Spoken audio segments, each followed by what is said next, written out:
ദേവൂട്ടിക്കൊപ്പം വരികയാണ് അമ്മേ മൂകാംബികെ.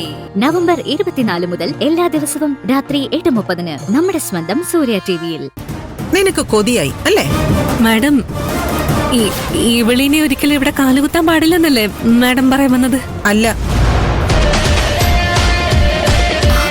പിന്നെ പാറുന ഇനി ഒരിക്കലും കൂട്ടുകാരികളെ പിരിഞ്ഞിരിക്കേണ്ടി വരില്ലെന്ന്.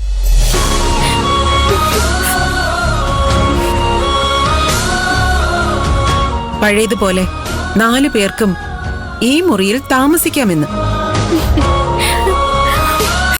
ഇവർക്ക് ശിക്ഷ കൊടുക്കാൻ പോവാണെന്നല്ലേ മാഡം പറഞ്ഞത്?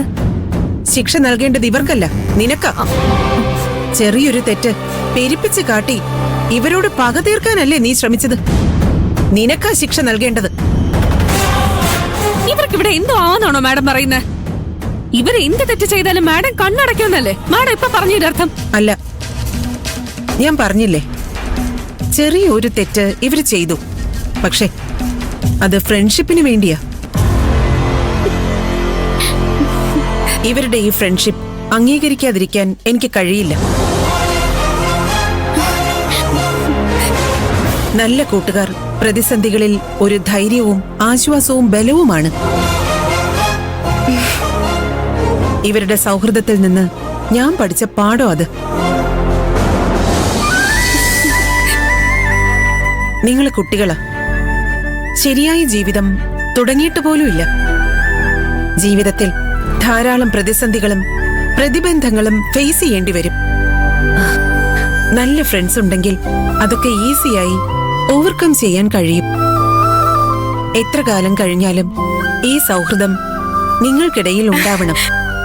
ആ, ഈ ബാഗ് സാധനങ്ങൾ ഇവിടെ കൊണ്ടുവച്ചത് ഞാനാ. മുക്ത, നിന്റെ പ്ലാൻ വീണ്ടും ചീറ്റിപ്പോയല്ലേ? സാരമില്ല, നീ നിന്റെ റൂമിൽ പോയി ഒന്ന് പൊട്ടിക്കരയും. നിനക്കുണ്ടല്ലോ 2 ഫ്രണ്ട്സ്, വകയ്ക്ക് കൊള്ളാത്ത 2 ഫ്രണ്ട്സ്. ഇവര് നിന്നെ ആശ്വസിപ്പിക്കും. ഇവര് നിന്നോട് കാണിക്കുന്ന സ്നേഹവും ഫ്രണ്ട്ഷിപ്പും സത്യമാണെങ്കിൽ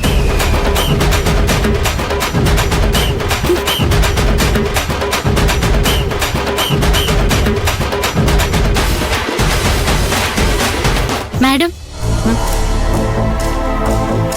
ഞാനൊരു കാര്യം പറഞ്ഞ മാഡം എന്നെ വഴക്ക് പറയോ? എന്താ നിനക്ക് പറയാനുള്ളത്? എനിക്ക് മാഡത്തിനെ ഒന്ന് കെട്ടിപ്പിടിക്കണം.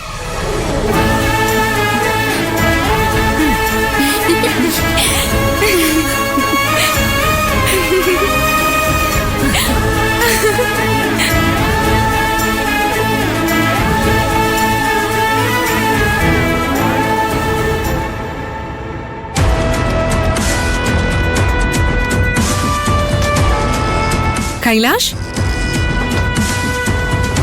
ഹായ് കൈലാഷ്. ഹായ് മുക്ത. ബിസിയാണോ? എനിക്ക് കൈലാഷിനോടൊന്ന് സംസാരിക്കണമായിരുന്നു. പറഞ്ഞോ. ഇപ്പോഴും നിനക്ക് എന്നോട് ദേഷ്യമാണോ? വളച്ചു കിട്ടാതെ സ്ട്രൈറ്റ് ആയിട്ട് കാര്യത്തിലേക്ക് വാ. അത് കൈലാഷ്, നന്ദന്റെ ഇഷ്യൂല് ഞാൻ അറിഞ്ഞുകൊണ്ട് ഒരു തെറ്റും ചെയ്തിട്ടില്ല.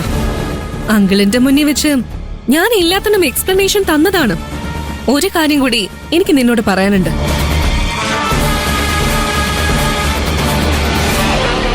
പാർവതിയെ നീ എന്തുമാത്രം സ്നേഹിക്കുന്നുണ്ടെന്ന് എനിക്കറിയില്ലേ? അവൾക്കൊരു വിഷമം വന്നാ അവളെക്കാൾ കൂടുതൽ അത് വേദനിപ്പിക്കുന്നത് നിന്നെയാണെന്നും എനിക്കറിയാം. അതറിഞ്ഞുകൊണ്ട് മനഃപൂർവ്വം ഞാൻ അവളെ കുഴപ്പത്തിൽ കൊണ്ട് ചാടിക്കുമെന്ന് നിനക്ക് തോന്നുന്നുണ്ടോ കൈലാഷ്?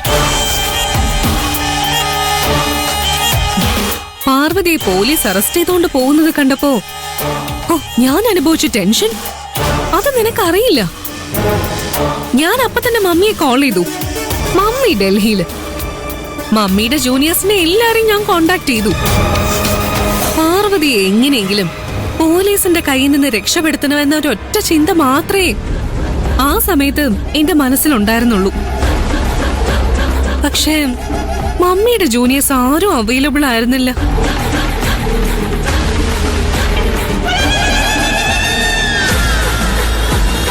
SIയുടെയോ CIയുടെയോ കാലിൽ വീണിട്ടാണെങ്കിലും പാർവതിയെ രക്ഷിക്കണമെന്ന തീരുമാനത്തോടെയാ ഞാൻ പോലീസ് സ്റ്റേഷനിലേക്ക് പോയത്. അവിടെ എത്തുന്നവരെ പ്രാർത്ഥിക്കുകയായിരുന്നു ഞാൻ. അതിനു മുൻപ് ഒരിക്കലും ഞാൻ ദൈവത്തെ അങ്ങനെ വിളിച്ചിട്ടേയില്ല. ഇതൊന്നും നിനക്കറിയില്ല. അറിയാൻ നിനക്ക് ഇൻട്രസ്റ്റും ഇല്ലല്ലോ. എന്നെ കുറ്റപ്പെടുത്താൻ മാത്രമാണല്ലോ നിനക്ക് ഇൻട്രസ്റ്റ്.